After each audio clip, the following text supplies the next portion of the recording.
오늘 제목은 위험 가명의 인생이라는 제목으로 말씀 나누고자 합니다. 사람은 누구나가 평탄한 삶을 선호합니다. 그렇지 않습니까? 그러나 환경은 내 마음과 다른 방향으로 움직일 때가 더 많아요. 곧 나의 원함과 상관없는 일들이 자꾸만 나를 따라다녀요. 불청객들이 삶에 산지사방에서 쳐들어와요. 그 위험 요소들이 자꾸만 나를 옥죄입니다. 이런 상황은 누구에게도 예외가 아니에요. 이는 피한다고 피할 수 있는 성격들이 아니잖아요. 문제는 우리가 이런 상황을 만날 수밖에 없어요. 문제는 이런 상황을 만났을 때 어떻게 빨리 안전하게 빠져나오느냐가 관건이에요. 그리고 또 하나는 한 번 만난 상황을 두 번 다시 만나지 않기를 바라는 겁니다. 그리고 더 근원적인 문제는요, 이런 건 만났을 때 이런 문제로 인한 후유증과 그 문제에 대한 공포감에 사로잡히지 않는 거예요. 불청객과 이런 위험 요소를 좋아하는 사람은 아무도 없어요. 그러나 그것은 마치 내 몸의 그림자처럼 항상 나를 따라다녀요. 이런 것은요, 우리가 부인한다고 해서 사라지는 것 아니에요.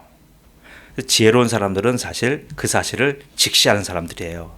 그래서 어떻게 합니까? 그 위험한 요소를 내가 관리하는 거예요. 세상 만사가 그와 같습니다. 아무리 떼어내려가도 이런 것들은 사라지지 않습니다.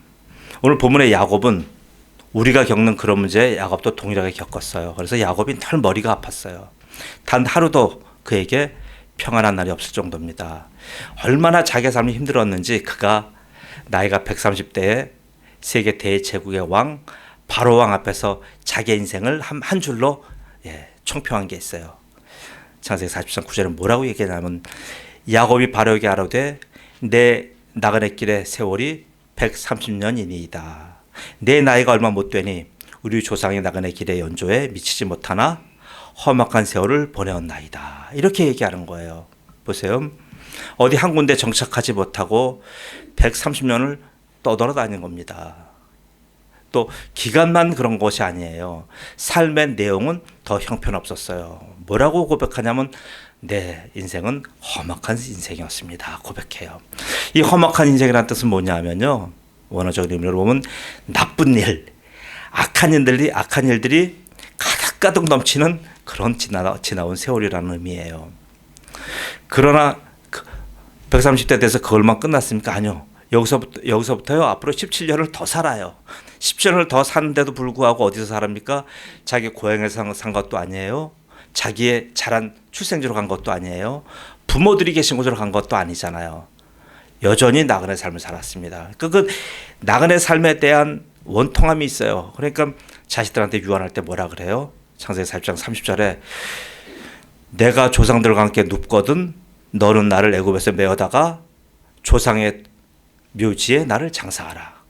그리고 한 번만 이렇게 유언한 게 아니에요. 또 해요. 창세기 49장 29절에 그가 그들에게 명하여 이르되 내가 내 조상들에게 돌아가리니 중단을 얘기해요. 나를 햇사람 에브론의 밭에 있는 굴에 우리 선조와 함께 장사하라.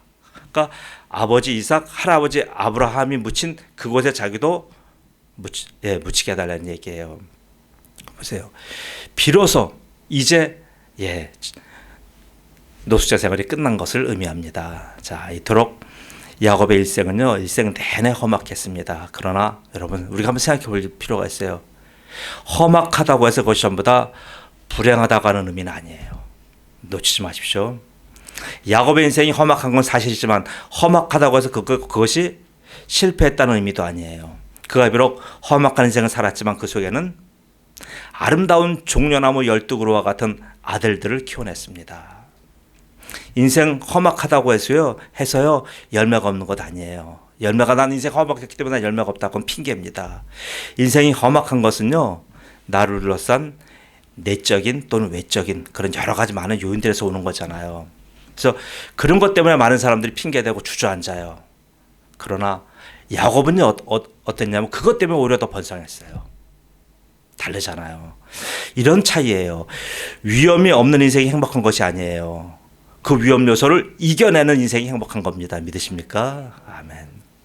인생의 이치가 이와 같은데 사람들은 자꾸만 뭘 꿈꾸냐면 위험 요소가 없고 불청객이 없는 그런 아주 편안한 세상, 낙원 같은 세상을 꿈꿔요. 그 세상이 없어요. 그런 세상은 말 그대로 꿈속에서나 상상 속에나 있는 거예요. 실제 세상에선 그런 그림 없습니다. 하나님은 하나님의 백성만 딱 떼내서요, 낙원에 살도록 그렇게 하지도 않으셨어요. 바로 이 땅은 저주받은 땅이에요. 성경적으로 저주받은 땅에서 저주받은 사람들 가인의 후예와 함께 살아가도록 하나님은 그렇게 하신 겁니다. 대신 하나님의 장치가 있어요. 안전장치가 뭐냐면 하나님의 백성들에게 이 땅에서 살아갈 수 있는 지혜와 능력을 주신 겁니다. 아멘. 통쾌해요. 또 하나의 안전장치가 있어요. 하나님 직접 이 땅에 들어오셔서요, 그의 백성들과 함께 하고 계시는 바로 이 사실이에요. 저는 이 사실 때문에 저는 늘 외롭지 않습니다. 이 사실 때문에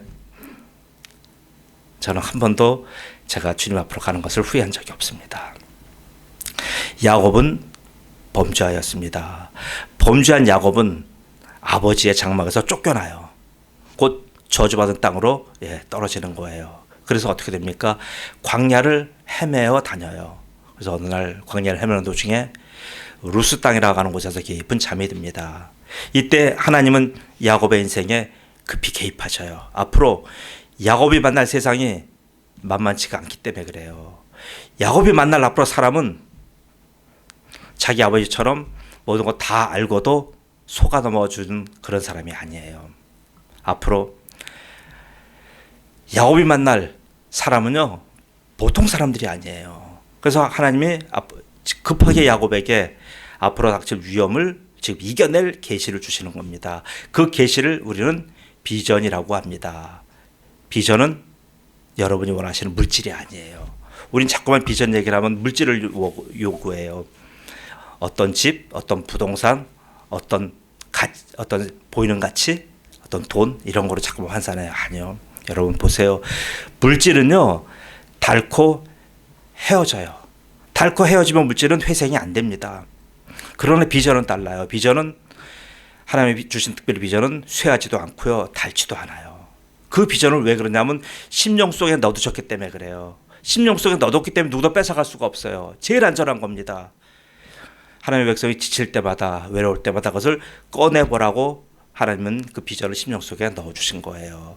그 비전이 창세기 28장 14절 15절 내용을 그때 심어줬어요. 제가 한번 봉독할게요. 내 자손의 땅이 틸그같이 되어 내가 서쪽과 동쪽과 북쪽과 남쪽으로 퍼져나갈지며 땅의 모든 족속이 너와 내 자손으로 말미암아 복을 받으리라. 이 말씀을 언제 줬어요? 루스에서. 그 고독한 어느 날 밤에, 아무것도 없는 그 밤에 하나님께서 이런 비전을 주신 거예요. 내가 너와 함께 있어 내가 어디로 가든지 너를 지키며 너를 이끌어 이 땅으로 돌아오게 할지라. 내가 내게 허락한 것을 다 이루기까지 너를 떠나지 아니하리라. 하나님이 그렇게 비전을 주신 거예요. 앞날이 불투명하고 두려움으로 가득 찬 젊은이에게 하나님은 꿈을 주신 겁니다. 그 꿈으로 야곱은 라반의 집에서 무려 20년을 버텨낸 거예요. 하나님은 새로운 일을 시작하려는 젊은이들에게 항상 뭐예요? 늘 이렇게 꿈을 주시며 비전을 주십니다. 그것이 하나님이 우리와 함께 하신다고 하는 약속의 증거예요. 눈에 막 보이고 어떤 초자연적인 역사가 있고 그거 아니에요. 오해하지 마세요. 그래서 요엘서 2장 24절에 28절에 저 말씀을 봉독합니다. 너희는 먹되, 하나님은 하나님의 백성이 먹는 것 관심 있어요. 먹되, 어떻게 뭐 빈약히 먹고 아니요, 풍족히 먹고 너희에게 놀라운 일을 행하신 너희 하나님 여호와의 이름을 찬송할 것이라. 풍족히 먹고 하나님 찬양하라는 얘기예요. 풍족히 먹고 세상 나가서 허랑방탕하라는 얘기가 아니에요. 내 백성이 영원히 수치를 당하지 아니하리로다. 여러분 놀랍지 않으십니까? 하나님의 백성이 영원히 수치를 당하는 법은 없어요. 그런즉 내가 이스라엘 가운데 있어 너희 하나님 여호와가 되고 다른 이가 없는 줄을 너희가 알 것이라. 내 백성이 영원히 수치를 당치 아니하리로다. 그 후에 내가 내 영을 만민에게 부어주리니 너희 자녀들이 장래일을 말할 것이며 너희 늙은이는 꿈을 꿀 것이며 너희 젊은이는 이상을 볼 것이며. 보세요. 하나님이 주신 그 꿈과 비전을 갖고 인생에 도전한 사람들은요, 전부 다 성공했어요. 많은 사람이 있지만 제가 가까이 저 지인, 제가 개별적으로 아는 제 선배 목사님들을 몇 분 얘기할게요. 평안도 강동에서 내려오신 갈보리 교회 원로 목사님 박조준 목사님, 지금 90세입니다. 살아계셔요. 이분 원로하셔서 학습의 기초가 안 돼 있잖아요. 학교 갈 만한 비용도 안 되잖아요. 그 이분이 그래서 고등학교를 어디 갔냐면 명문학교를 못 갔어요. 대부분의 그때 이북에서 내려오신 분들은 전부 다 어디를 갔냐 하면요, 서울고등학교를 갔습니다. 왜냐하면 서울고등학교에 김원규 교장이라는 분이 전부 다 이북에서 내려오신 분들을, 그 자제들을 모아서 거기서 교육을 시켰어요.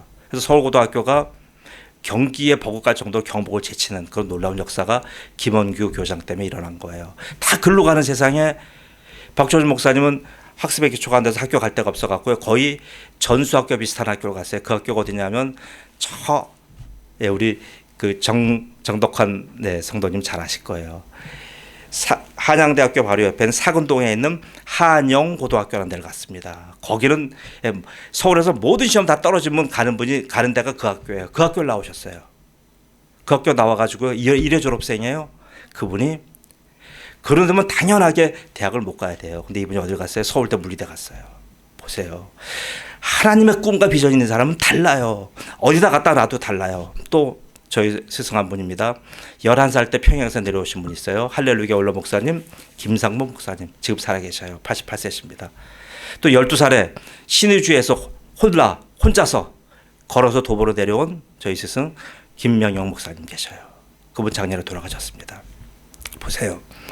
이런 분들, 그 어린 나이 애들이 뭘 알아요. 지금 나름이 말한다면 서윤이 나이일 겁니다. 이런 아이들이 홀로 내려와 갖고요, 하나님 주신 그 꿈과 비전을 갖고 엄청난 일들을 해내셨잖아요. 그 비전으로 하나님의 사람은 거친 환경을 이겨내는 거예요. 하나님은 환경과 타인을, 다른 사람들을 강제로 개조하나 바꾸지 않으셔요. 우리가 흔히 바라는 실수가 바로 이런 거예요. 환경이 바뀔 기대해요. 저 사람이 좀 바뀌길 기대해요. 아니요, 안 바뀌어요. 그런 일은 우리의 기대만큼 일어나지 않아요. 하나님은요, 환경이나 자연이나 불신자를 바꾸시기보다는 누구요? 하나님의 사람을 바꾸시는 거예요. 여기에 대해서 여러분 주목하시기 바랍니다. 이제 그 사람은 하나님의 비전으로 환경이 다르게 보이는 거예요. 곧 하나님의 비전을 받은 야곱은 황량한 루스 땅을 이제 어떻게 봤어요?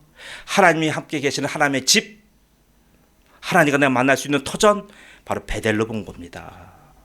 바단 아람의 라반의 집조차도 비전의 삶에게는 20년의 감옥이 아니라 에덴 동산으로 본 거예요. 곧 자신을 둘러싼 환경이 자신의 장애물이 아니라 자신을 훈련시키는 최적의 장소임을 발견하게 된 거예요. 라반의 감옥에서 하나님의 비전의 사람은 그의 자손을, 그런 혹독한 감옥 같은 생활 속에서 무려 12명을 얻어요. 또한 그 12명을 부양할 수 있는 막대한 기업도 얻어요. 근데 그 기업을 외삼촌 라반이 준 거 아니에요. 하나님께 받은 거예요. 그 증거가 뭐냐면요, 창세기 30장에 보시면 아주 희한한 기사가 나와요. 거기 성경에 보시면 버드나무, 살구나무, 신풍나무 이게 나와요. 거기다가 양과 염소가 교미할 때 그 나무를 세워두고 나무 껍질 세워두고, 뭐 이게 주술도 아니고 희한한 얘기가 나와요. 여러분 어떻게 보십니까? 그 기사를. 그래서 그것을 본대로 바라봄의 법칙, 누가 그렇게 해서 가신 분도 있어요. 바라봄의 법칙이다. 진짜 답답합니다. 그건 그게 아니에요.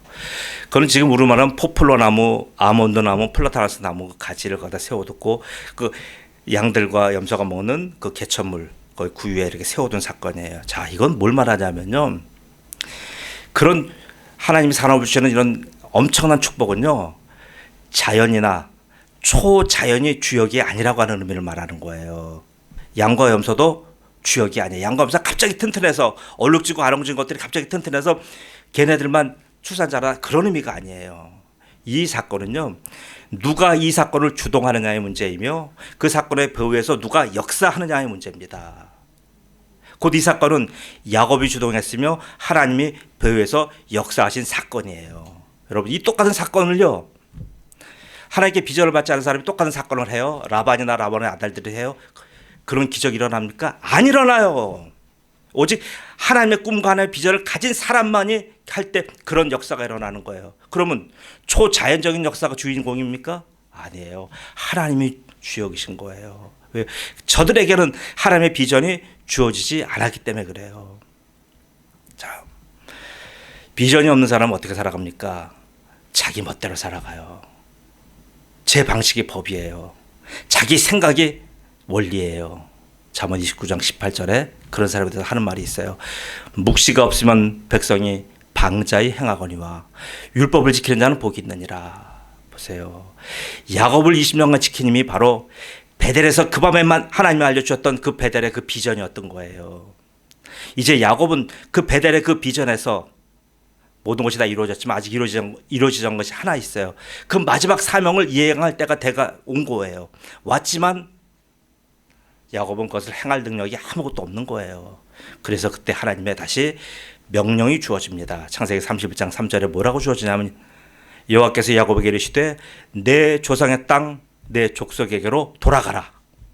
내가 너와 함께 있으리라 하신지라. 보세요. 언약의 명령은요 구체적으로 야곱의 수준으로 뭘 어떻게 옵니까? 꿈으로 해석되어서 나타난 거예요.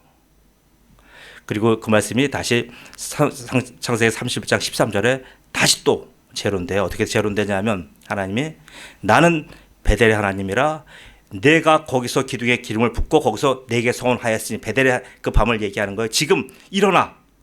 이제 때가 20년 만에 된 거예요. 이곳을 떠나서 내 출생지로 돌아가라 하셨느니라. 이제 비로소 야곱에게 하나님은 그 비전을 가진 사람에게 이 지금 엄청난 일을 지금 그에게 다시 명령하신 겁니다.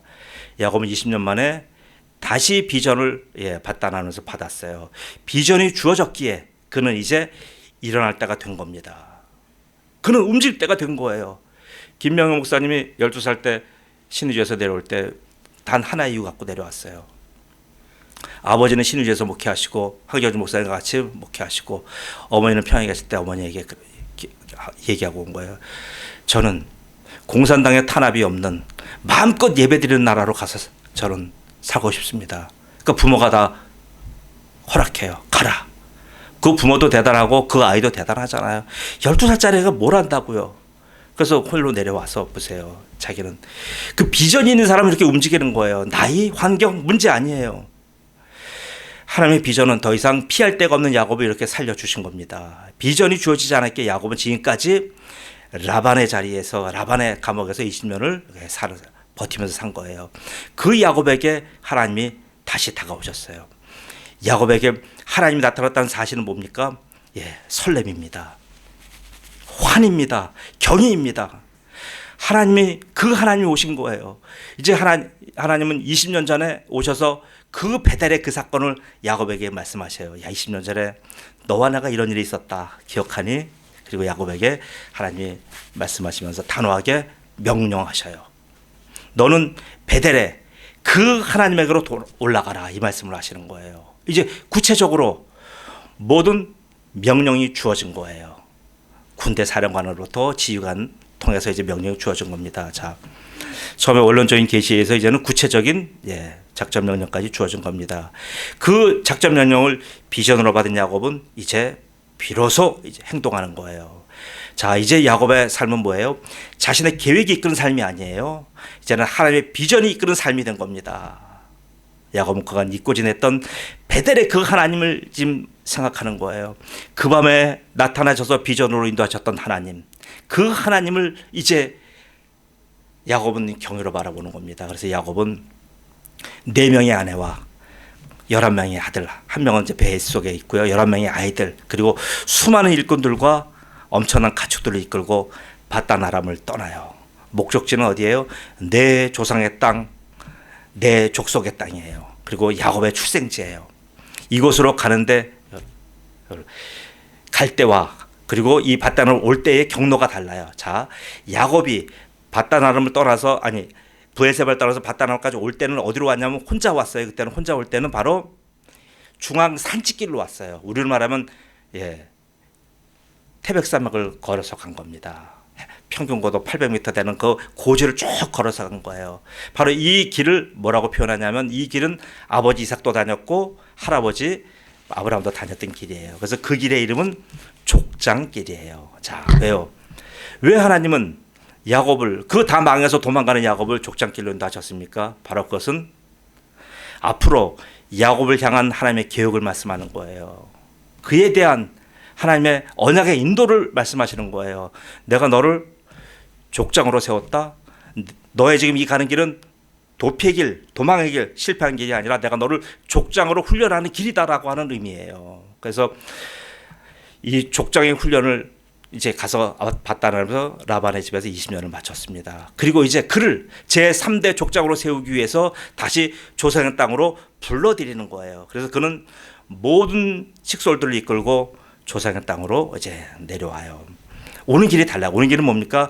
요단강 있으면 요단강 동편길이에요. 동편길은 길 이름이 뭐냐면 수많은 이민족이 다니는 아주 평탄하고 좋은 길이에요. 그래서 그 길은 왕의 대로라고 하는 길이 이름이 붙어 있는 길이에요. 왕의 대로. 그 왕의 대로를 따라 내려와요. 거길 내려오다가 조그만 강을 만납니다.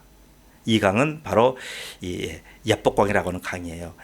바로 가나안 땅의 중심지 강인 요단강으로 흘러 들어가는 지천이에요. 거길 만나서 그 야복강 나루에서 있으면서 자기의 모든 가족을 다 먼저 보내요. 일진이진 삼진 나라하고 전부 다 보내요. 그리고 나서 자기는 그 야복강 나루에서 거기서 기도합니다. 이제 어떻게 될 건가? 이 나루를 넘으면 다시 돌아올 수 없는 강인데 이제 조금 있으면 형 에서를 만날 텐데 형 에서한테 자기가 지은 죄가 있잖아요. 저 죄는 자기가 죽음으로 갚지 않으면 갚을 수 없는 그런 죄예요. 형의 장자권을 속여서 찬탈한 죄잖아요. 그 죄를 어떻게 감당할 길 없는데 그 밤에 거기서 야복강에서 거기는 고민합니다. 어떻게 해야 될 것인가라고 근심에 쌓여서 앞날을 구상합니다. 그는 형 에서와의 20년 만의 만남이 몹시 두렵잖아요. 형의 분노를 어떻게 자기가 달래요. 그래서 저는 여기서 너무나 잠을 못 자고 고민하고 있는 그 밤에 갑자기 선잠이 들었겠죠. 갑자기 어느 한 엄청난 사람이 그를 공격해요. 야간에 습격 야습을 하는 거예요. 무방비 상태의 야곱은 정신없이 당하는 거예요. 그 사람이 나타나서 야곱을 사정없이 두들겨 패요. 어느 정도 두들겨 팼냐면요.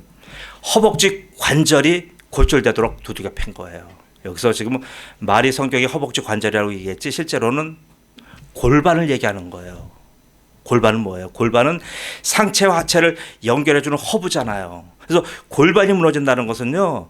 온 몸이 기능 정지라는 얘기가 똑같아요. 골반이 무너지자 야곱이 할 수 있는 게 뭐 있어요? 그 사람과 맞서서 할 수 있는 게 아무것도 없는 거예요. 단지 자기의 악력을 이용해서 그 사람을 붙들고 늘어지는 것밖에 없어요. 이건 야곱이 잘 하잖아요. 야곱은 여기서 깨닫는 거예요. 내가 지금 이런 상황 속에서 나를 도울 수 있는 사람은 이 땅에 아무도 없다. 지금 나를 도울 분은 그 베델에서 만났던 그 하나님밖에 없다는 것을 지금 알아요. 그래서 하나님을 부르는 심정으로 하나님한테 지금 요청하는 그 기도의 심정으로 매달리는 거예요. 그래서 이것을 야복강가의 기도라고 표현하는 의미가 바로 거기에 있어요. 그렇게 매달린 거예요. 그렇게 기도한 거예요. 이 사람을 놓치면 난 죽는다. 그래서 질질 끌려가면서도요. 그 사람 잡은 손을 놓지 않는 거예요. 자신의 힘으로 도저히 어찌할 수 없기에 전력을 다해 매달려요. 죽도록 매달리는 거예요. 바로 이것을 기도라고 하는 거, 기도 이렇게 하라고 말할 때 그래서 야복강 나루의 기도를 얘기하는 겁니다. 야곱은 어떤 사람이 누구에게도 이렇게 평생 살면서 매달려 본 적 없는 사람이에요.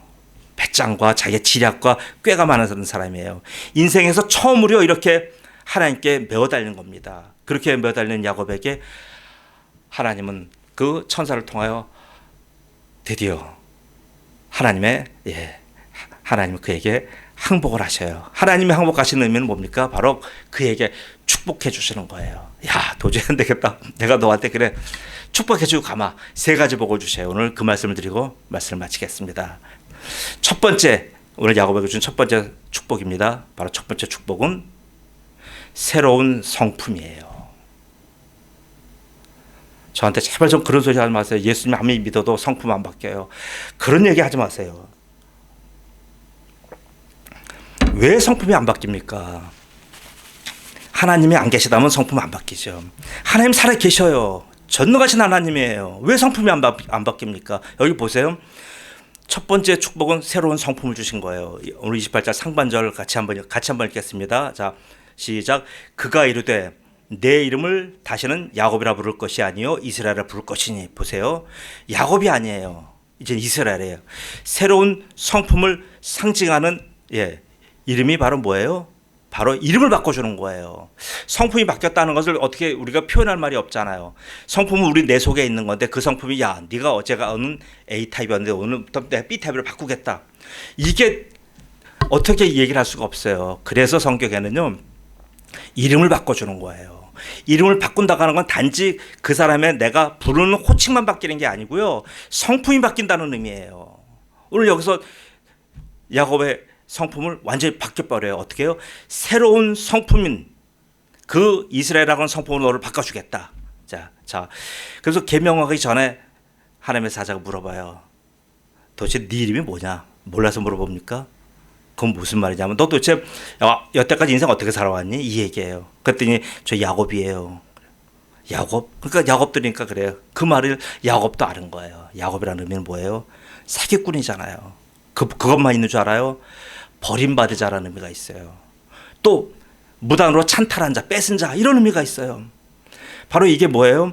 야곱의 이름일 뿐더러 야곱의 성품이에요. 야곱이 이렇게 살아온 거예요. 그는 왜 하나님이 야곱의 성품을 바꿔주셨냐 하면은 앞으로 야곱이 살아갈 인생, 야곱이 만날 모든 환경들이요. 이런 옛날의 야곱 성품 갖고는 도저히 헤쳐나갈 수가 없기 때문에 그래요. 보세요. 12명의 혈기 방자한 아들. 그 아들들 얼마나 못됐어요. 우리 알잖아요. 그 아들들 얘기해보면 아주 성경의 내용이 만날 정도로 추잡한 내용들이 있어요. 그 12명의 혈기 방자한 아들들을요. 그 야곱의 성품 갖고는 도저히 하나님의 사람으로 키워낼 수가 없어요. 앞으로 만날 시대에 야곱의 이름과 야곱의 성품 갖고는요. 어디 가서도 인정받을 수가 없어요. 그래서 하나님은 야곱의 열등감과 야곱의 그 속임수의 그 생내적인 본래적인 성품을 그 밤에 완전히 꺾어버리신 겁니다. 새로운 성품의 특징은 뭐예요? 이스라엘이에요. 이스라엘이라는 뜻은 하나님과 겨루겠다 이런 말 하지만 승리라는 의미가 있고요. 또 하나는 뭐예요? 하나님의 언약의 상속자라고 하는 의미예요. 하나님이 누구한테 아무나 상속해 주셔요? 아니잖아요. 인정받은 자에게 상속해 주셔요. 그리고 하나님의 백성들을 맡겨요. 하나님의 백성의 선택된 지도자라는 의미가 또 있는 거예요. 이스라엘 속에는. 이는 앞으로 야곱의 성품 갖고는 이제 더 이상 살 수 없다는 것을 의미합니다. 이제 야곱은 더 이상 사기치지 않아도 되고요. 자기 꾀로 살지 않아도 되는 앞으로 그런 인생을 만나게 됩니다. 그런 환경을 만나게 돼요. 자, 야곱이 얼마나 간교한 자인지 지금 여기 야복 나루토에 있는 그 상태까지도 뭐예요? 자기의 지금 괴계로 지금 여기 기다리고 있는 거잖아요. 어떻게 내가 이 난국을 내가 수습하고 피해나갈까? 그런 괴계 속에서 지금 거기 있었던 거잖아요. 자, 보세요. 야곱은요, 사람과의 관계에서 비롯된 이름이며 성품이에요. 자, 그렇게 그렇게라도 해야 생존할 수 있는 바로 생존 경쟁형 이름인 거예요. 그 성품인 거예요. 이스라엘은 그런 야곱의 이름과는 완전히 달라요. 그 이름은 뭐예요? 이스라엘의 이름은 하나님과의 관계에서 비롯된 이름입니다. 세상 사람과 관계된 이름이 아니에요. 하나님과 관계된 성품이에요. 그렇게 이제 그의 언행 심사는 모두 하나님이 기준이 되는 거예요. 야곱일 때 모든 자기 언행 심사의 기준은 자기였잖아요. 근데 이제부터의 언행 심사의 모든 기준은 하나님이 되는 겁니다. 이제 사람의 기준이 아니에요. 이제 야곱의 기준은 오직 하나님입니다. 그 의미가 바로 이스라엘인 거예요. 자, 두 번째 축복은 새로운 능력을 주신 겁니다. 28절 하반절이에요. 이는 내가 하나님과 및 사람들과 겨루어 이겼음이니라. 겨루어 이겼다는 말이 나와요. 겨루어 이겼다는 말은 뭐예요? 하나님께서 야곱에게 새로운 능력을 주셨다고 하는 의미예요. 뭐 싸워서 뭘 이겨요? 도대체 하나님과 싸워서. 아니요. 새로운 능력을 주신다고 하는 의미예요. 이는 자신의 과거의 능력이 이제 더 이상 쓸모가 없다라고 하는 얘기가 되는 거예요. 과거의 나의 능력, 과거에 나의 가지고 있던 나의 그 축적한 여러 가지 기술, 힘, 폐기 처분했다는 얘기예요, 여러분. 야곱의 그 출중한 생존 능력은요, 이제 아무짝에도 쓸모없는 폐품이 된 거예요. 야곱은 그런 능력으로 예전에 그런 태풍 같은 능력으로 여태까지 살아왔잖아요. 아버지 이삭도 속였고요. 형 에서도 우습게 속아 넘겼고요. 외삼촌 라반도 가볍게 제쳤고요. 라반의 아들들 그 혈기방자한 아들들도 유목민이니까 얼마나 강력합니까? 그 아들들도 야곱 앞에서 게임이 안 됐었어요.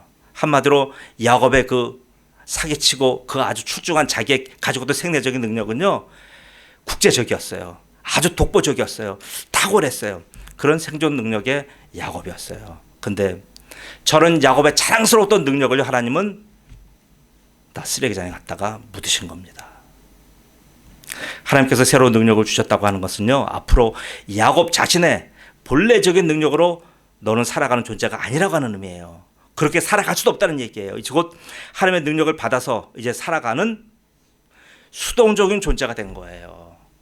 야곱에게 있어서 수동적이라고 하는 의미는 성립이 안 돼요. 야곱은요 능동적이고 적극적이고 무엇든지 행동해서 취득하는 사람이에요. 근데 그런 야곱이요 이제는 하나님의 지시가 없이는, 하나님의 비전이 없이는, 하나님의 명령이 없이는 움직일 수 없는 수동적인 존재가 된 거예요. 이전처럼 내가 주인 되어서 모든 것을 내 계획대로 살아가는 존재가 아닌 거예요. 새로운 능력이란 건 뭐예요? 야곱의 능력이 아닌 주권자 하나님의 능력입니다. 믿으십니까? 그 능력으로 살아가라는 얘기예요. 고린도서 5장 17절에 그런즉 누구든지 그리스도 안에 있으면 새로운 피조물이라 이전 것은 지나갔으니 보라 새 것이 되었도다. 보세요. 이전 것은 지나갔어요. 왜 이전 것을 자꾸 잡아요? 왜 이전의 성품을 자꾸 잡아요? 왜 이전의 능력에 자꾸 의존합니까? 그런 거 아니에요. 내가 주인 되는 거잖아요. 이거는요. 자, 이런 지금 이스라엘을 바뀐 사람을 새 것이라고 얘기하고요. 새 피조물이라고 얘기하고요. 그리고 이스라엘이라고 이렇게 부르는 거예요. 그렇게 야곱은 이제 하나님의 주권에서 나오는 새로운 능력으로 살아가게 된 겁니다. 그래서 그는 자기가 바뀌었기에 환경이 바뀐 거 없어요. 형 에서가 바뀐 거 없어요. 자기가 바뀐 거예요. 에서를 두려워하지도 않게 됐고요. 에서를 만나서 당당하게 이제 말할 수가 있게 된 거예요. 당시 세계 최강국인 애굽의 바로왕을 만나서도요. 하나님의 능력으로 그 앞에서 당당하게 임했던 거예요. 아니 130 먹은 초라한 노인네가 무엇을 그렇게 애굽 왕 앞에서 자기가 당당하게 얘기해요. 애굽 왕을 만나서 당당하게 얘기하고요. 마지막에 어떻게 헤어집니까? 너무나 가당찮아요. 애굽 왕 바로를 자기가 축복기도 해주고 나와요. 여러분 이게 말이나 됩니까? 시골 촐로가 어디 대통령 만나서 축복기도 해주는 거랑 똑같아요. 창세기 40장 10절이에요. 야곱이 바로에게 축복하고 그 앞에서 나오니라. 이때 야곱의 나이 130세예요. 그 나이에 야곱은 하나님 주신 새로운 능력으로 살아있게 이렇게 당당했던 겁니다. 세 번째 축복은 새로운 경험이에요. 30절입니다. 그러므로 야곱이 그곳 이름을 브니엘이라 하였으니 그가 이르기를 내가 하나님과 대면하여 보았으나 내 생명이 보존되었다 함이더라. 자, 네, 그의 생명이 보존된 거예요. 자신은 에서를 만나면 죽을 줄 알았어요. 자신의 잘못과 형의 진노를 풀 방법은 자신의 죽음밖에 없다고 생각했잖아요. 그런데 그것이 아니라는 것을 어디서요? 야복강에서 본 거예요. 왜요? 야복강에서 하나님을 대면했는데 자기가 죽어야 되는데 안 죽었잖아요. 살아났어요. 생명이 보존됐어요. 보세요. 이런 새로운 경험인 거예요. 이런 경험은 여지껏 없었어요. 하나님을 대면한 사람 모두 다 죽었어요. 그런데 야곱은 죽기는커녕 살아남았잖아요. 이것이 보존이라고 하는 의미입니다. 보존은 바로 구원을 의미하는 거예요. 야곱은 죽음의 하나님이 아니라 생명의 하나님을 만난 겁니다. 죄인에게 하나님은 진노의 하나님, 심판의 하나님이잖아요. 그러나 자녀에게 하나님은 뭐예요? 생명의 하나님이잖아요. 구원의 하나님이잖아요. 이 사실이 오늘 이 밤에 야곱에게 깊이 각인된 거예요. 네, 이때 이제 이스라엘 된 야곱의 하나님은 구원의 하나님인 거예요. 야곱이 바로 이런 생소한 경험을 어디서요?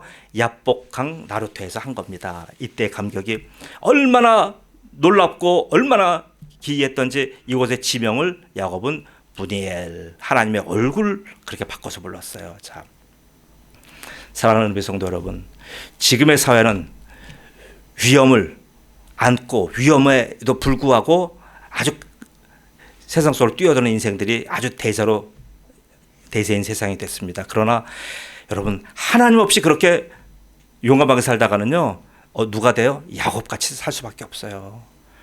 세상에 좀 많은 사람들이요 그렇게 야곱처럼 살면서 인생의 화려한 성공담, 무용담이 가득 차 있어요. 그렇지 않습니까? 이렇게 살아서 나는 뭐 몇백억을 벌었고 나는 뭐 성공했고 엄청난 지금 그런 무용담과 성공담이 지금 인터넷에 가득 차 있어요. 그러나 사랑하는 성도 여러분에게 저는 공고합니다. 그런 것으로 인하여 놀라지도 많고요, 놀라지도 마시고요, 부러워하지도 마시고요, 그리고 결정적으로 속지 마십시오. 그들이 그렇게 해서 그런 위대한 결과를 얻었다고 해서요, 그들의 인생이 그만큼 행복합니까? 근데 돈 많은 분들이 왜 자살합니까? 한국이 전 세계 자살률이 OECD에서 1위라고 합니다. 하루에 평균 40명꼴이 자살한다고 통계는 얘기합니다. 아니 성취가 있는데 왜 이런 결과가 나옵니까? 아닙니다. 성취만큼 그렇게 결론은 행복하지가 않은 거예요.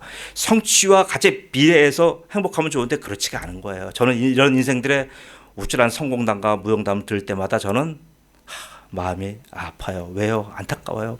저들의 영혼이 너무 안타깝기 때문이에요. 저들의 성공담을 들어보면요, 여러분 들어보세요. 너무나 어처구니가 없어요. 왜냐하면요, 모레 죽을 사람이에요. 사람이 내일 어디 가서 아파트 사겠다고, 어디 가서 사업하겠다고 준비하는 것과 똑같은 거예요. 아니 모레 지금 호흡기를 떼어서 죽을 사람이 내일 무슨 사업을 한다는 얘기예요. 이런 거예요. 저는 이렇게 사는 것이 과연 어떤 의미인지 저는 잘 모르겠어요. 엄청나게 그렇게 많은 부와 많은 명예를 다 축적해 놓고 허망하게 죽는 사람들 보면요, 도대체 저분들은 뭐 때문에 저렇게 살고 있나. 저희 세대에 영웅이 한 명 있었어요. 지금 세대 영웅은 연예인들이지만 저희 세대 영웅은 기업가들이었어요. 그 당시는 한국 경제가 막 커져갈 때이기 때문에 볼륨업이 되는 시기이기 때문에 이 기업가가 영웅이었어요. 그 당시에 저희들의 영웅은 김우중이었습니다. 대우그룹 김우중. 이분은 당대의 영웅이었어요. 그분만 보면요 가슴이 뛰었어요. 그분의 길을 쫓아가는 사람들이 한둘이 아니었어요. 젊은이들은 전부 다요 그 김우중같이 생각하고 김우중처럼 일하고 김우중처럼 뛰는 게 그 당시에 사회 트렌드였어요. 그분 돌아가실 때 어떻게 돌아가셨습니까? 마지막 보세요. 온몸에 가진 질병 다 갖고 있었어요. 그리고 5년 8개월 동안 해외를 떠돌아다녔어요. 도피 생활했어요. 마지막에는 인지장애로 아무도 못 알아봤어요. 자기 부인을 엄마라고 불렀어요. 엄마 나 1,000만 원만 줘. 엄마 나 1억 줘. 그렇게 하고 돌아가셨다고 얘기합니다. 모든 게 다 기능이 정지된 거예요. 뭐 때문에 저렇게 사셨을까? 뭐 때문에 우리의 영웅은 한 시대를 저렇게 허망하게 마치셨을까?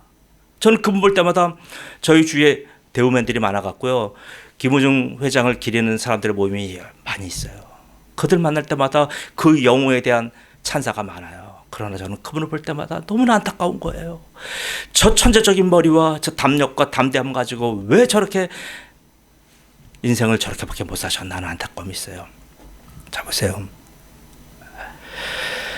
이렇게 수많은 영웅이 지나갔지만 그들은 다 뭐예요? 야곱이에요. 그들의 시대는 이렇게 짧아요. 반면에 하나님의 능력으로 살아가는 사람은 이스라엘입니다. 이스라엘은 어떤 사람이에요?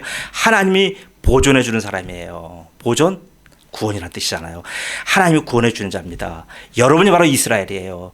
여러분은 이스라엘이기에 여러분에게는 큰 여러분에게 인생에 살아가는 너무나 소중한 여러분에게 하나님이 주신 귀한 보물섬의 약도가 있어요. 그건 뭡니까? 그것은 바로 여러분에게 개인적으로 다 써줬어요. 여러분 개인에게 다 써준 보물 지도가 다 달라요. 그것을 바로 성경이라고 하는 거예요. 그 안에는 온갖 여러분에게 약속과 비전과 꿈이 다 들어있어요. 여러분에게 개인적으로 주시는 거예요. 개인적으로 그거 찾으면요 꿈과 비전이 다 들어있어요. 그 꿈과 비전을 갖고 어떻게 살으라고요? 위험을 감행하며 리스크 테이킹하는 위험 감행에 자신감 넘치는 인생 살기는 저는 기도합니다. 또한 여러분 모두가 고린도후서 1장 9절에 우리는 우리 자신이 사형 선고를 받는 줄 알아서, 인생은 다 사형 선고 받은 거잖아요. 내일 곧 끝나요. 그런 인생인데 이는 우리로 사형 선고를 받았기 때문에 곧 죽기 때문에 자기를 의지하지 말고 오직 죽은 자를 다시 살리시는 하나님만 의지하게 하심이라. 이렇게 사는 거, 이렇게 살아가셔서 늘 승리하시는 이스라엘 되시길 예수님으로 축복합니다. 아멘. 살아계신 아버지 하나님 은혜 감사합니다.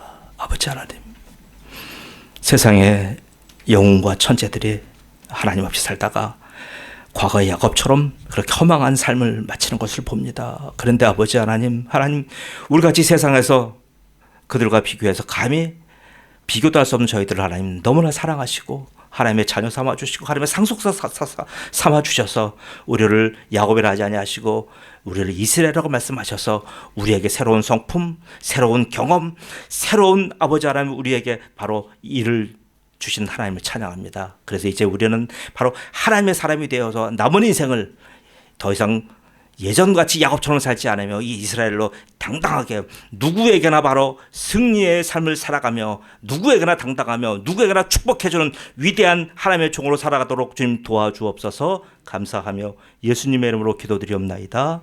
아멘.